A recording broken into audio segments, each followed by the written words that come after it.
మనకు నా చిన్నప్పుడు అదే అనిపిస్తుండే. చాలా మంది మనకు స్కూళ్ళల్లో అక్కడ అడిగేవాళ్ళు, ఏంటి మీకు మూవీస్ అయితే గుర్తుంటాయి, పాటలు అయితే గుర్తుంటాయి, కానీ మీకు చదువుకున్నది అయితే ఎందుకు గుర్తుండదు అంటే, మనం అది చూస్తాం కాబట్టి మనకు గుర్తుంటాయి. చిన్న ఉన్నప్పుడు మనకి కార్టూన్స్ ఏవైతే ఉంటాయి చూస్తాం కాబట్టి మనకు విజువలైజేషన్ ఉంటుంది కాబట్టి గుర్తుంటాయి. కానీ ఇదైతే మనంతటా మనం చదవాలి, మనంతటా మనం అర్థం చేసుకోవాలి. అర్థం చేసుకోవడమే కాకుండా విజువలైజ్ చేసుకోవాలి. మెడిసిన్ అంటే కంప్లీట్లీ విజువల్ ఫీల్డ్. మన బాడీలో జరిగే మైక్రో మాలిక్యులర్ ప్రాసెసెస్ ఏవైతే ఉంటాయో ఒక్కొక్కరు ఒక్కొక్క విధంగా అర్థం చేసుకుంటారు. ఇప్పుడు 100 మంది కూర్చున్నారు అనుకోండి, స్టూడెంట్ నేను ఒక బుక్ ఇస్తే, ఒక కాన్సెప్ట్ ఇచ్చాను అనుకోండి, 100 మందికి 100 విధాలుగా అర్థమవుతుంది ఫ్యాకల్టీ చెప్పినా కూడా, అన్లెస్ విజువల్లీ వాళ్ళ బ్రెయిన్ లో వెళ్తే తప్ప.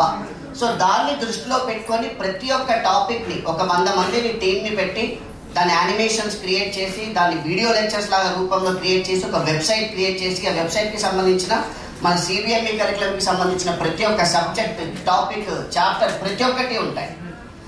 సో ప్రోసియం మెటీరియలే కాకుండా we have something called S doc tutorials.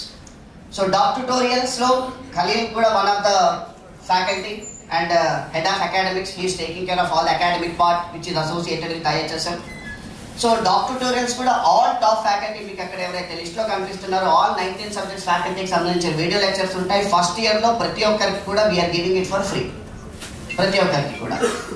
అంతేకాకుండా majority of the doc tutorial ఫ్యాకల్టీనే వస్తున్నారు. ఇంకోటి ఏంటి అంటే, doc tutorial is nothing but a baby of and related to KIMS hospital. ఇంతకుముందు మీరు చెప్పారు కదా, ఈ సంవత్సరం నుంచి ఇప్పుడు ఈ రోజు కూడా మీరు చూసినట్లయితే IHSM స్టూడెంట్స్ 6th సెమిస్టర్ నుంచి 9th సెమిస్టర్స్ వరకు ఎవరైతే ఉన్నారో they are having observership training programme in KIMS hospital Secunderabad, as well as in Vizag, as well as in Kerala, as well as in Delhi, as well as in KD hospitals in Ahmedabad. So ఈసారి ఏం చేశాము అంటే 1 month complete గా clinical observership training programme మేమే curriculum design చేశాం.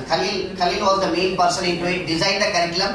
So ఒక MBBS graduate అయిపోయి వచ్చిన తర్వాత ఎలాంటి స్కిల్స్ ఒక స్టూడెంట్ కి ఉండాలి అంటే, ఇండియన్ మెడికల్ సెట్టింగ్ లో మీకు ఒక OBGYN డిపార్ట్మెంట్ లో, పీడియాట్రిక్స్ లో, మెడిసిన్ లో అయితే మీకు తెలుస్తుంది ఎంత రిగరస్ పేషెంట్ లోడ్ ఉంటుంది, ఎలా ఉంటుంది అని. అది ఇప్పటి నుంచే ఎక్స్పీరియన్స్ అవ్వాలి, గ్రాడ్యుయేట్ అయ్యే ముందే అనుకొని అసోసియేట్ అయ్యాను. అంటే మీరు ప్రతి ఒక్కరు కూడా ఒక ఎకో సిస్టమ్ ని చూడండి ఇక్కడ, అంటే ఎంత స్ట్రాంగ్ అకాడమిక్ టీమ్ ఫౌండేషన్ ఉంది అని చెప్పేసి.